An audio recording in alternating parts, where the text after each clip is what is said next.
Bismillahirrahmanirrahim. Assalamualaikum warahmatullahi wabarakatuh. Alhamdulillahi rabbil alamin. Wassalatu wassalamu ala ashrafil anbiya'i wal mursalin. Nabiyina Muhammadin wa ala alihi wa sahbihi ajma'in. Rabbi shrah li sadri wa yassir li amri wahlul 'uqdatam min lisani yafqahu qawli. Allahumma ati nufusana taqwaha wa zakkiha anta khairu man zakkaha anta waliyuha wa maulaha. Allahumma inna na'udzubika min ilmin la yanfa' wa min qalbin la yakhsha' wa min nafsin la tashba' wa min 'ainin la tadma' wa min da'watin la yustajabu laha. Hadirin dan hadirat jamaah salat maghrib yang sama-sama dirahmati dan insyaallah dimuliakan oleh Allah Subhanahu wa taala. Kembali kita lagi pada malam Rabu ini, ya, hari Selasa, kita akan melanjutkan kajian rutin kita, yang mana buku pegangan kita adalah Kitabut Tauhid, Al-Qaulul Mufid ala Kitabit Tauhid. Namun ya biasanya kalau saya memulai kajian perdana karena ada kurang lebih 1 bulan istirahat, saya mengawali dulu dengan menyampaikan tadabbur ayat pilihan. Maka pada malam ini ya masih kita akan melanjutkan tadabbur ayat pilihan. Insyaallah pada pertemuan berikutnya kita akan masuk pada kajian Kitabut Tauhid. Temanya jamaah sekalian, kita memilih ayat-ayat di dalam Al-Quran, kemudian kita mentadabburinya. Pertama jamaah sekalian, kita memilih ayat yang terdapat di awal-awal surah Al-Baqarah, ya, ayat yang ketiga. A'udzu billahi minasyaitonir rajim. Bismillahirrahmanirrahim. Alladzina yu'minuna bil ghaibi wa yuqimunas salata wa mimma razaqnahum yunfiqun. Kemudian kita mengutip masih di surah Al-Baqarah ayat 43 yang berbunyi wa aqimus salata wa atuz zakata warka'u ma'ar raki'in.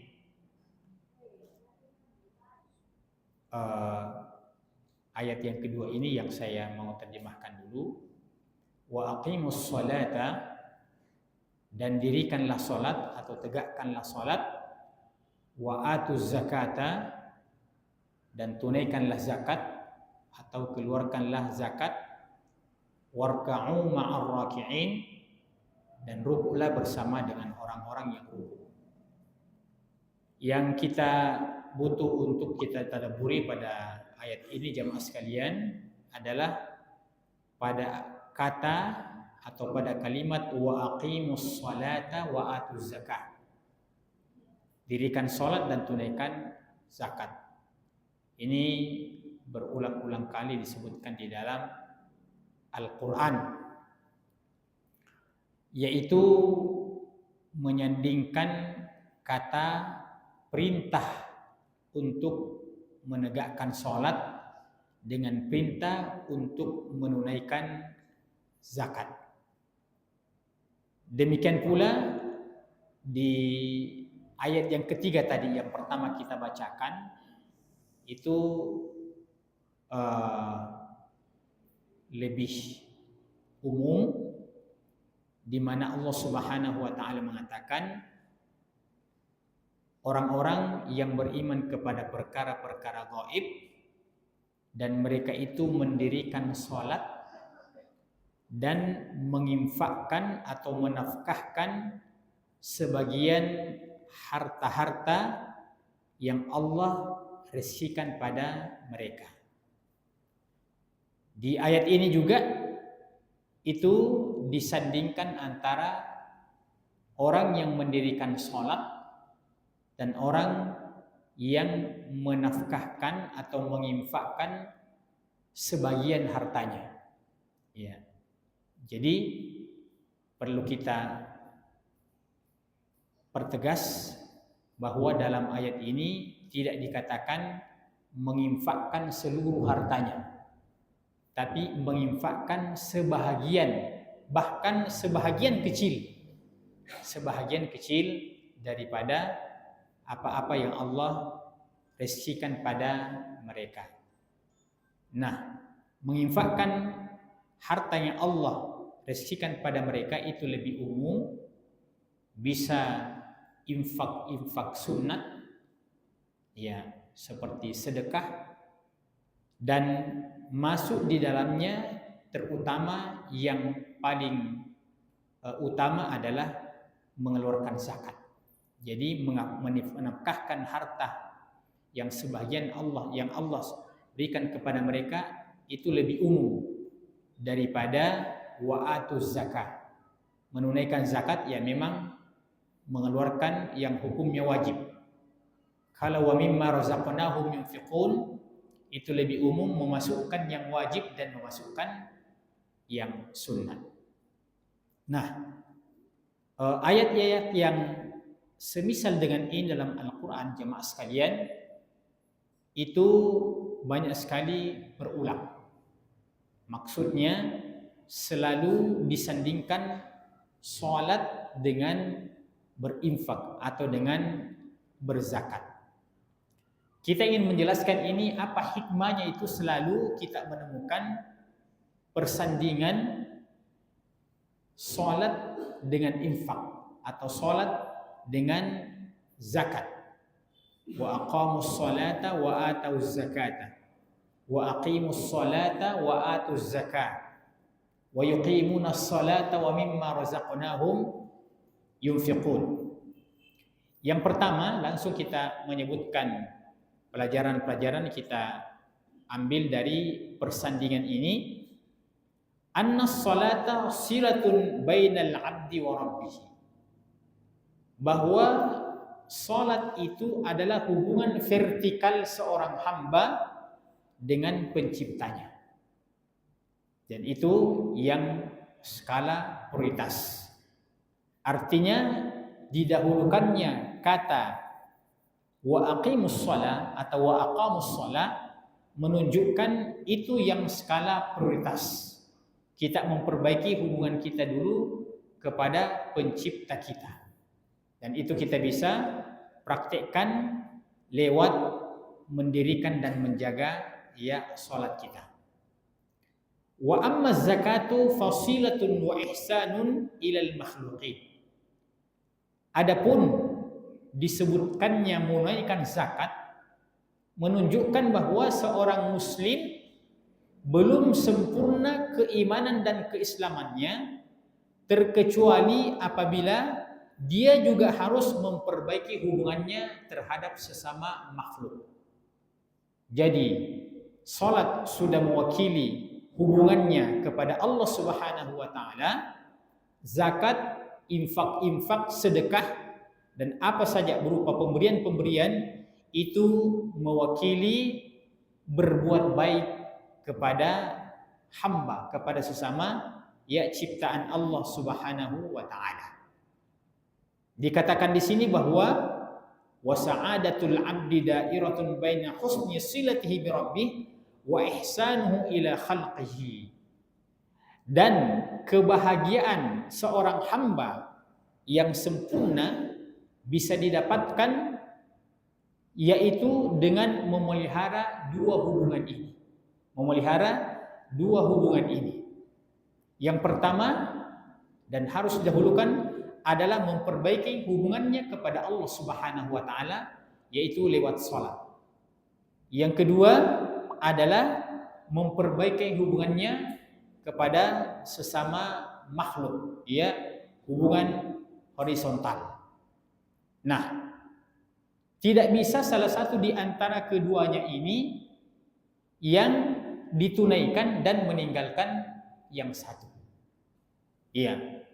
Sehingga bagaimana kalau seandainya ada seseorang yang dikenal bagus sholatnya, ya, bagus sholatnya, baik hubungannya kepada Allah Subhanahu wa taala, akan tetapi dia pelit, ya, dia kikir. Ya. Ada, ya. Tentu kita dapatkan di lapangan. Ya. Bagus ibadahnya, sayangnya dia kikir, dia pelit. Iya. Yang kedua, ada hamba yang Masya Allah sifat sosialnya itu sangat menonjol sekali. Suka memberi, suka menolong. Ya. Ada sedikit sesuatu di tangannya, ya, suka dia memberi, ya, ringan tangan. Akan tetapi kekurangannya orang ini tidak menjaga hubungannya kepada Allah Subhanahu wa taala. Nah, disandingkannya wa aqimus sholata wa atuz zakah, ya, pada ayat-ayat yang kita telah kutip tadi itu menunjukkan bahwa kebahagiaan kita bisa peroleh ketika kedua-duanya kita tunaikan. Ada orang yang menjaga sholatnya tapi tidak bagus hubungannya terhadap sesama manusia, itu belum cukup.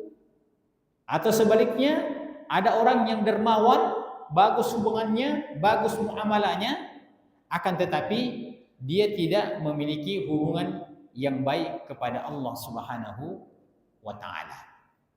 Nah, saya ingin menukilkan, ya, kisah yang biasa kita dengar, ya, kisah. Saya belum pernah baca secara langsung di buku-buku literatur bahasa Indonesia, tapi sering kita dengarkan kisahnya. Yang paling bagus itu yang paling dekat dengan kita, ya, bukan kisah para sahabat, para tabiin yang ribuan tahun yang lalu, tapi kisahnya orang-orang yang berada di sekitar kita. Ya, saya ingin menyebutkan, ya, kisah yang biasa kita dengarkan, yaitu ketuamu yang pertama, Buya Hamka, rahmatullah, ya, alaihi. Beliau katanya, ya, saya katakan katanya karena saya tidak pernah baca, cuma biasa dengar ceritanya. Beliau katanya pernah ditanya oleh seseorang, wahai Buya, ya, bagaimana Buya ya, mensikapi atau memberikan jawaban, tanggapan, ada orang yang bagus sekali hubungannya kepada Allah Subhanahu wa taala. Ya, bagus sekali hubungannya kepada Allah Subhanahu wa taala. Tapi dia kikir, ya, dia pelit, ya, tidak mengeluarkan zakat, ya, tidak suka berbagi. Itu yang pertama.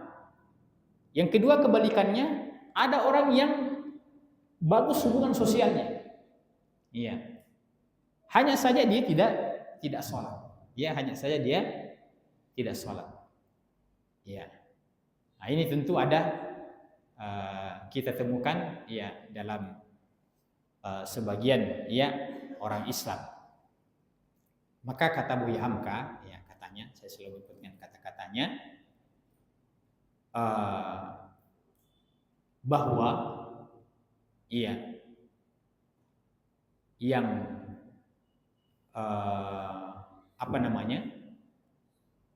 yang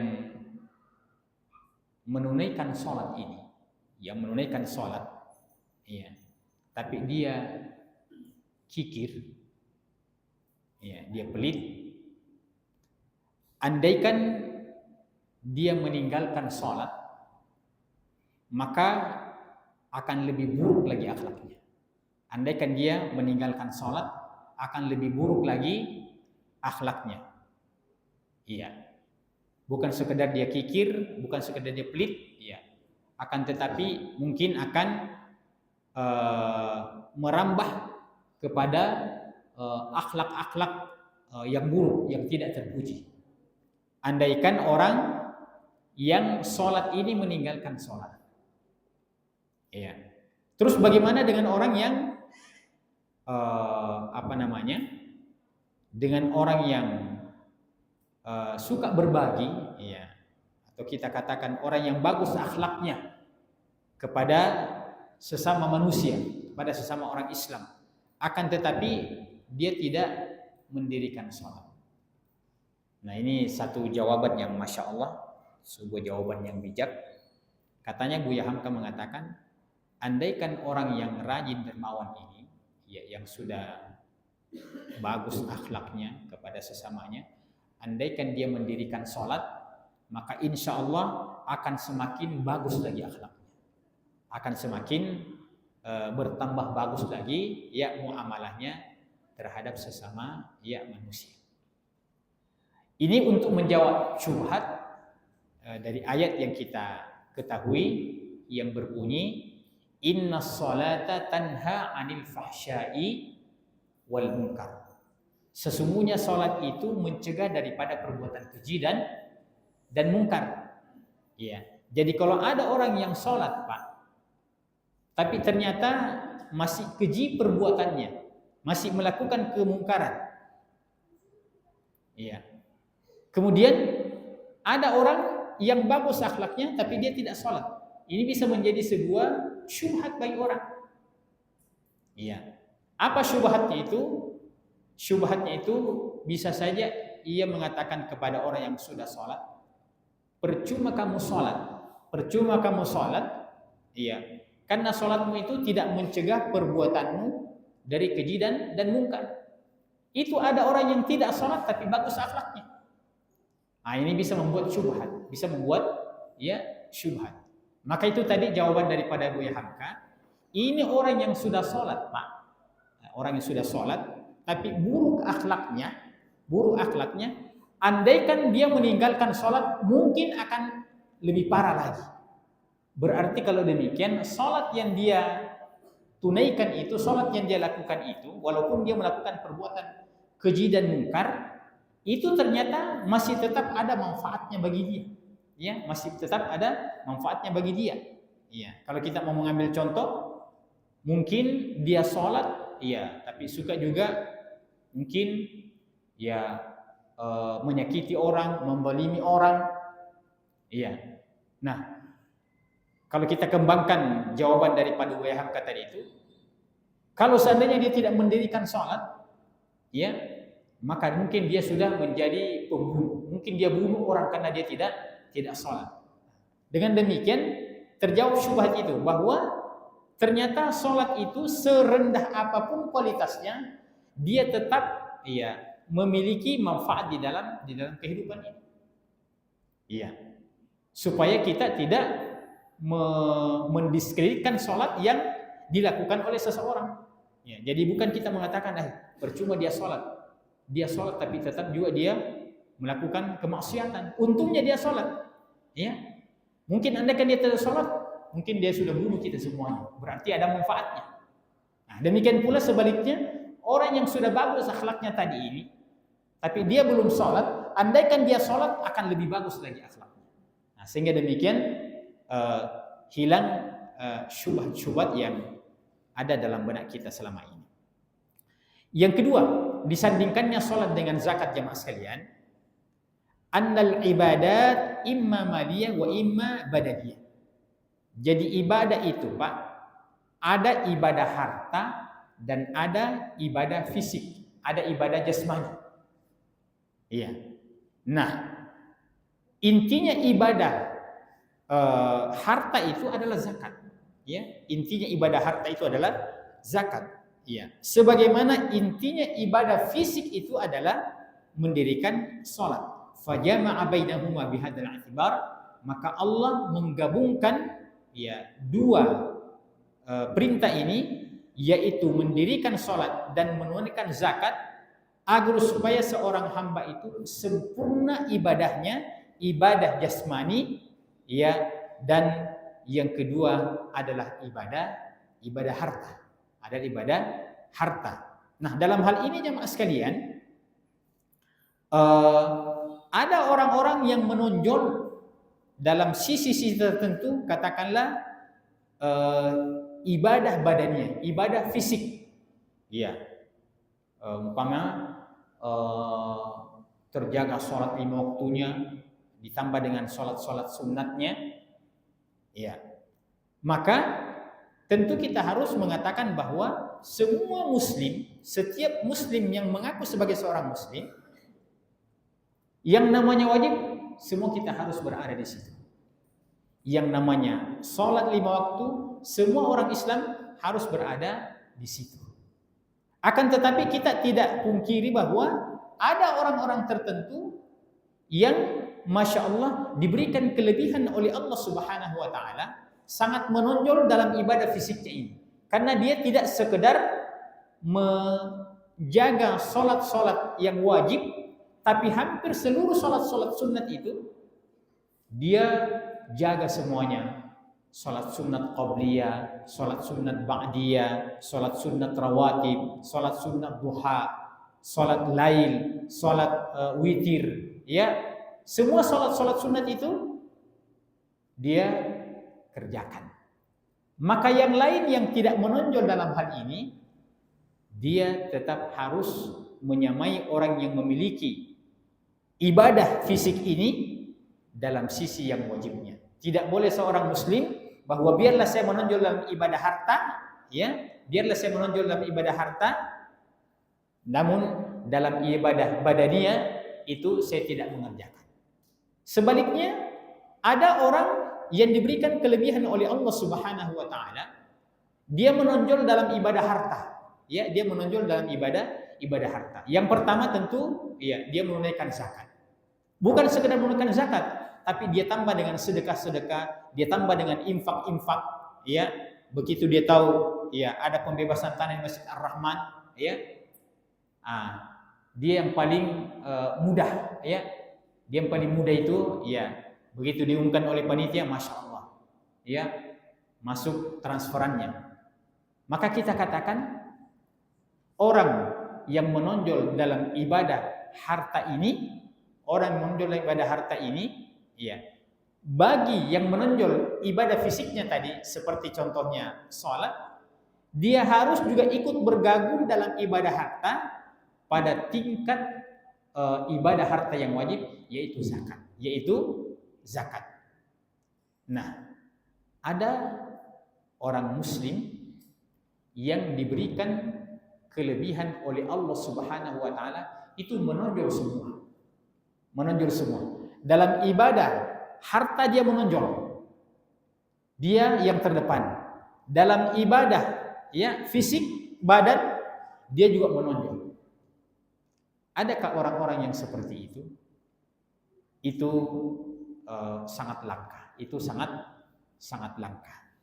Di antara manusia yang disebutkan yang paling, ya, menonjol dalam seluruh sisi ibadah itu, yaitu sahabat yang mulia Abu Bakar As-Siddiq radhiyallahu ta'ala anhu. Dalam urusan ibadah fisik jangan tanya. Dalam urusan ibadah harta jangan tanya. Abu Bakar As-Siddiq radhiyallahu ta'ala anhu. Karena Abu Bakar itu adalah sahabat yang Nabi sallallahu alaihi wasallam sebutkan. Sahabat yang Nabi SAW sebutkan bahwa Abu Bakarlah di antara orang-orang beriman yang ketika akan memasuki surga nanti, surga Firdaus, semua pintu surga yang 8 itu terbuka semua untuk Abu Bakar. Ya, terbuka semua untuk Abu Bakar. Ya. Dia masuk pintu namanya Babur Rayyan. Ada pintunya surga namanya Babu Ar-Rayyan, yaitu pintu orang yang banyak puasa. Maka Abu Bakar adalah contoh daripada manusia yang banyak berpuasa. Iya. Ada pintu namanya Babus Shalah, pintu salat. Abu Bakar As-Siddiq adalah orang yang paling menonjol dalam urusan, ya, salat.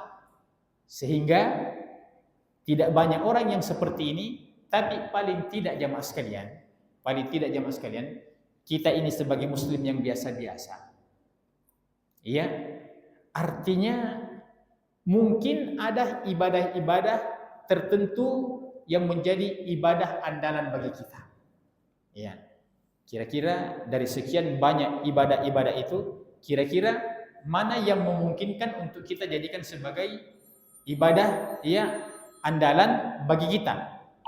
Mana kira-kira yang memungkinkan yang bisa kita jadikan sebagai ibadah andalan bagi kita? Kita mencoba, oh ternyata sholat. Ya. Kalau itu yang memang memungkinkan mampu untuk kita lakukan, maka menjadi spesialislah dalam ibadah sholat. Orang yang menjaga sholat 5 waktunya, orang yang menjaga sholat sunnatnya, ya, dan kemudian setelah itu dia juga mengambil bahagian dalam ibadah-ibadah yang lain. Ya. Jadi kalau kita katakan apa yang menonjol bagi orang itu, oh terkenal dengan ibadah sholatnya. Ya. Tidak bisa menggabungkan menonjol juga dalam ibadah harta, ya, karena bukan hartawan. Tapi paling tidak bahwa orang yang menonjol ibadah sholatnya ini, ibadah fisiknya ini, paling tidak ada juga yang dia dapatkan dalam ibadah-ibadah harta. Ya, ada juga yang dia dapatkan dalam ibadah-ibadah harta.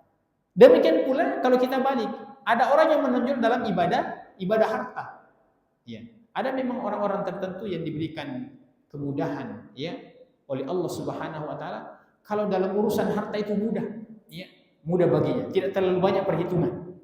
Ya, dikatakan ada infak ini, ada sedekah ini, ada sumbangan ini dengan mudah. Ya, dengan mudah. Ya. Tapi dalam ibadah-ibadah sholat tidak terlalu menonjol. Nah, kita katakan, ya, biarkanlah Anda menonjol dalam ibadah harta itu, tapi dalam ibadah fisik paling tidak Anda menjaga sholat 5 waktunya. Karena tidak mungkin kita mengatakan biarlah orang itu menonjol dalam sisi tertentu dan dia tinggalkan sisi yang lain. Karena Islam ini rukun Islamnya, rukun imannya itulah satu kesatuan yang tidak bisa dipisahkan antara satu dengan yang lain. Kemudian selanjutnya jamaah sekalian, ya, dikatakan di sini az-zakatu tuhratun lil mali was salatu tuhratun lin nafsi fatajtami'u lahu at-taharatan. Jadi salat itu jamaah sekalian adalah mewakili kesucian jiwa. Salat yang didirikan oleh seorang muslim itu mewakili kesucian jiwa, kesucian diri. Kemudian zakat yang dia tunaikan itu adalah mewakili kesucian harta. Ya, kesucian diri dan kesucian harta. Ya. Jadi jiwa kita ini terjangkiti dengan berbagai macam kotoran-kotoran. Maka di antara pembersihnya adalah ketika seorang muslim menjaga sholatnya, terutama sholat 5 waktunya. Kemudian pada harta-harta kita itu juga masih ada hal-hal yang perlu untuk kita bersihkan di situ. Ya, harta-harta yang kita dapatkan dengan cara yang halal itu masih ada yang perlu untuk kita keluarkan di situ. Nah, apa salah satu di antara ujiannya kita memiliki harta jamaah sekalian? Semua orang merupakan nalurinya senang dengan yang namanya harta, Pak. Iya, Allah mengatakan wa innahu lihubbil khairi lasyadid. Sesungguhnya manusia itu sangat cinta kepada yang namanya al-khair. Al-khair itu kalau terjemahan letterleknya kebaikan. Tapi apa yang maksud dengan al-khair dalam ayat ini? Al-khair maksudnya harta. Jadi al-khair maksudnya harta. Maksudnya sesungguhnya manusia itu sangat cinta terhadap harta. Iya. Jadi tidak salah ketika manusia itu senang kendaraan, senang dengan hewan ternak, senang dengan pertanian, ya, senang dengan keturunan dan anak, ya, senang dengan perak dan emas. Itu memang Allah sudah sebutkan. Zu'ina lin-nasi hubbus syahawati minan nisa'i wal banina wal qanatiril muqantara ila akhir ayat. Semua sudah disebutkan di situ materi-materi yang identik dengan dunia.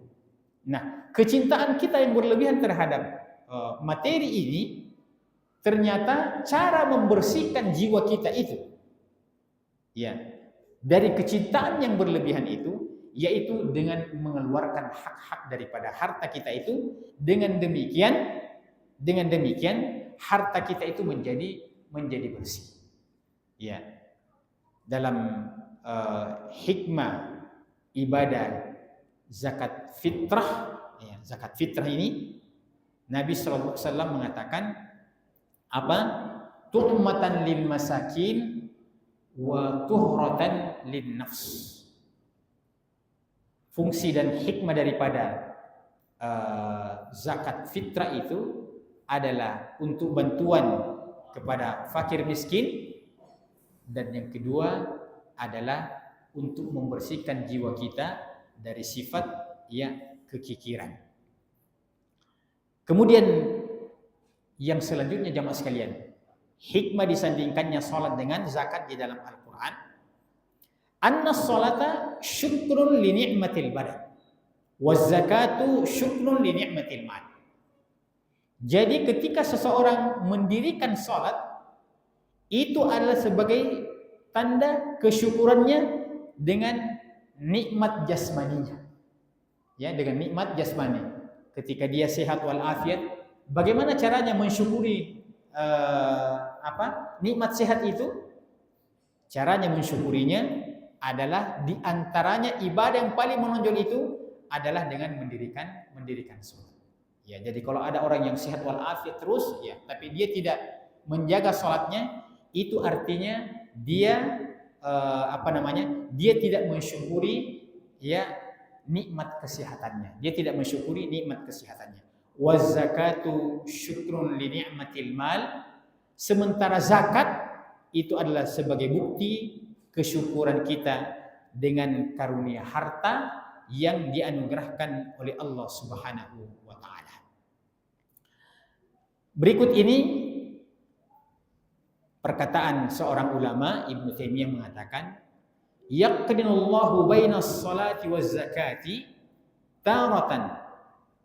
Allah menyandingkan penyebutan salat dengan zakat di dalam Al-Qur'an, wa hiyal ihsanu il khalqi wa ma bainahuma,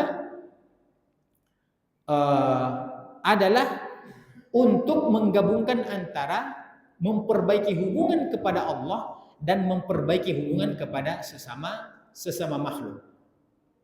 Wa bainas salati wa bainas sabri taratan, dan juga terkadang menggabungkan antara salat dengan sabar. Terkadang menggabungkan antara salat dengan sabar. Jadi tambahan lagi. Ya. Yang mana itu ayatnya? Wasta'inu bis-sabri was-shalah. Ya, wasta'inu bis-sabri was-shalah. Memohon pertolonganlah kepada Allah lewat sabar, ya, lewat sabar dan lewat mendirikan salat. Berkata ulama ini, wala budda minas thalatha, as-salatu waz-zakatu was-sabr. Jadi seorang muslim itu harus memiliki tiga ini. Yang pertama salat, yang kedua menunaikan zakat, yang ketiga memiliki sifat kesabaran. La taqumu maslahatul mu'min illa bidzalik. Karena tidak akan tegak kemaslahatan orang beriman secara umum terkecuali dengan tiga perkara ini. Fi salahi nufusihim, untuk kebaikan diri-diri mereka, yaitu lewat salat dan lewat zakat. Wa islahi ghairihim, dan untuk memperbaiki orang lain, yaitu dengan bersabar. Maksudnya bagaimana memperbaiki orang lain dengan bersabar? Kita itu salah satu di antara kewajiban sebagai seorang muslim adalah berdakwah, adalah mengajak, adalah beramar ma'ruf nahi mungkar. Nah, kita beramar ma'ruf nahi munkar ini jamaah sekalian, ternyata itu membutuhkan kesabaran. Itu membutuhkan kesabaran. Iya. Contoh, Allah bilang pada kisah Luqmanul Hakim dalam surah Luqman, apa? Ya bunayya aqimis salata wa'mur bil ma'rufi wanha 'anil munkar wasbir 'ala ma asab. Wahai anakku, dirikanlah salat, kemudian perintahkan berbuat baik, kemudian cegah dari perbuatan munkar. Kemudian ayat itu dilanjutkan dengan mengatakan wasbir 'ala ma asabaka, bersabarlah terhadap apa yang menimpa. Yang mana itu? Terutama ketika kita memerintahkan kepada kebaikan dan melarang dari kemungkaran. Iya. Terutama ketika kita menegakkan amar ma'ruf nahi munkar. Nah, dalam Quran dan dalam hadis itu, Pak, selalu didahulukan itu amar ma'ruf. Kemudian yang kedua disebutkan adalah nahi munkar. Iya. Jadi menyuruh dulu baru melarang. Jadi bukan melarang baru menyuruh. Menyuruh dulu, memerintahkan dulu, mengajak dulu, kemudian melarang, kemudian mencegah. Iya. Kenapa amar ma'ruf dahulukan selalu dalam Quran dan dinomor duakan bernahi munkar? Dua amalan ini dua-duanya membutuhkan kesabaran. Dua-duanya membutuhkan kesabaran. Baik memerintahkan kepada yang baik ataupun melarang dari yang munkar. Dua-duanya membutuhkan kesabaran. Artinya ketika kita menyuruh orang, ketika kita mengajak orang, artinya memang kita harus siap-siap, ada konsekuensinya, ada risikonya. Ada risikonya ketika kita beramar ma'ruf dan ketika bernahi munkar. Iya. Seperti yang saya biasa contohkan. Iya. Contoh yang paling sederhana adalah ketika kita menyuruh orang dan mungkin dia tidak ingin mentaati apa yang kita ajakkan, kemudian dia membuat komentar-komentar yang sebenarnya komentar itu ya membuat kita kurang nyaman, ya membuat kita kurang nyaman. Artinya dia tidak mengganggu kita, dia tidak memukul kita, ya, tapi paling tidak kata-katanya. Iya. Pamannya kita bilang, ayo kita pergi sholat dulu. Iya. Nah, kan paling tidak bilang, iya. Artinya, ayo kita sama-sama pergi. Iya. Atau paling tidak bilang, iya dulu mikir dulu. Nah, itu paling tidak sudah ada di situ. Kenapa dia tidak ikut? Kenapa dia tidak pergi? Dia sama-sama orang Muslim. Dulu mikir dulu. Iya. Nah, yang paling tinggi, kalau umpamanya ungkapannya itu ada sedikit yang sepertinya, ya bukan juga mungkin melecehkan, tapi ya membuat kita kurang nyaman. Iya, seperti saya biasa contohkan, ayo kita pergi sholat dulu, bilang, iya, dulu mikir sampaikan salam saja, ya, sampaikan salam saja, ya itu saya biasa sampaikan, ya, pernah ada pengalaman di daerah Buddhis, ya, tolong sampaikan loh, iya, assalamualaikum bawa, iya dia bilang begitu, sampaikan salam saja, ya itu kan sudah mulai ada ketidaknyamanan bagi kita. Kita harus siap dengan itu. Iya. Atau dia bilang, pergi mikir kita. Ya, karena memang ustaz kita, pergi mikir. Iya. Nah, itu kan menyinggung. Iya.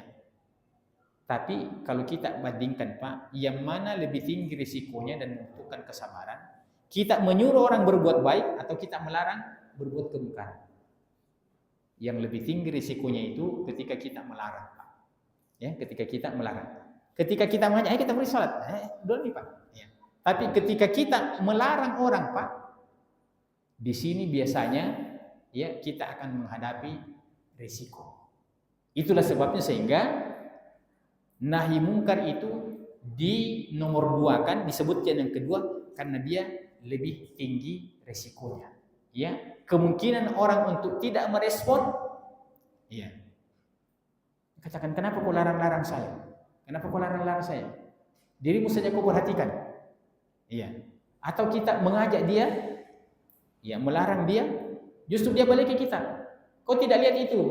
Keluargamu sendiri belum beres, sudah larang-larang saya. Banyak hal-hal yang sebenarnya tidak boleh dikaitkan, tapi memang yang namanya nahi munkar itu membutuhkan kesabaran, Itulah sebabnya sehingga Allah mengatakan, ya wasbir ala ma asabak.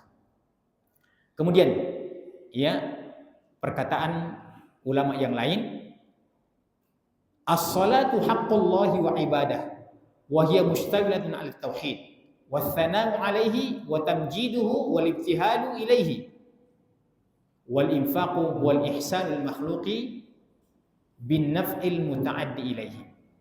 Jadi salat itu disebutkan karena itu mengandung tauhid kepada Allah, pujian kepada Allah, mengagungkan Allah, tawakal kepada Allah, dan itu adalah ibadah-ibadah vertikal yang harus ada pada diri seorang muslim. Bertawakal kepada Allah, memuji Allah, ya mentauhidkan Allah. Sementara mengeluarkan harta itu adalah berbuat ihsan, berbuat kebaikan kepada makhluk, ya dengan sebuah manfaat yang sifatnya bukan untuk diri sendiri, akan tetapi juga sampai kepada orang lain. Kemudian terakhir Imam As-Sa'di mengatakan, Allah menyebutkan antara salat dengan zakat, ya di dalam banyak ayat dalam Al-Qur'an, likaunihima afdalul ibadat wa afdalul qurbat. Karena kedua ibadah ini adalah merupakan ibadah yang paling afdal dan bentuk taqarrub yang paling afdal, ibadah qalbiyah, ibadah badaniyah, ibadah maliyah. Ibadah hati, ibadah badan, dan ibadah harta, wa bihima yuzanul a'mal, dan dengan ibadah-ibadah ini itu akan ditimbang keimanan seseorang di hadapan Allah Subhanahu wa taala, wa yu'rafu ma'a sahibihi minal iqan, dan itu adalah merupakan standar kebaikan pada setiap orang yang beriman. Karena jamaah sekalian, ya walaupun 5 rukun Islam, ya an tasyhada an la ilaha illallah, ya wa tuqimas shalah wa tu'tiz zakah, ya wa tasuma ramadan wa tahujjal bait. Ya, rukun Islam yang kita ketahui itu, ya. Akan tetapi coba kita perhatikan jemaah sekalian. Nabi Shallallahu alaihi wasallam mengatakan kepada kita para pendidik dan pada orang tua, suruhlah anak itu mulai mengerjakan sholat, ya, mendirikan sholat ketika umur 7 tahun, ketika mulai berumur 7 tahun. Iya. Dari 5 rukun Islam ini, ternyata rukun Islam yang kedua, yaitu mendirikan sholat, yang Nabi prioritaskan.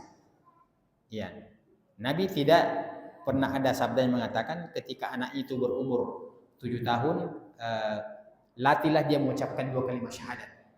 Ya, atau ketika berumur 7 tahun, mulailah anak itu ajar puasa Ramadan. Iya.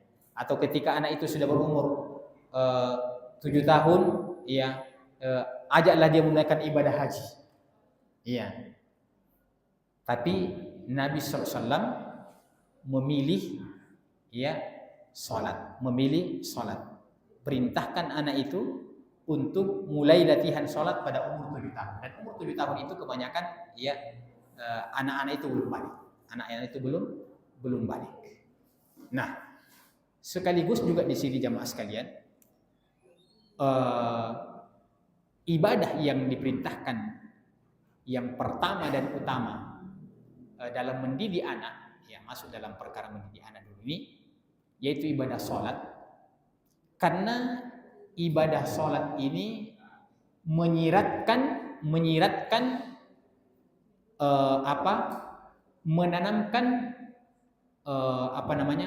menanamkan sebuah akhlakul karimah, menanamkan sebuah etika yang paling penting bagi seorang muslim dan itu hukumnya wajib.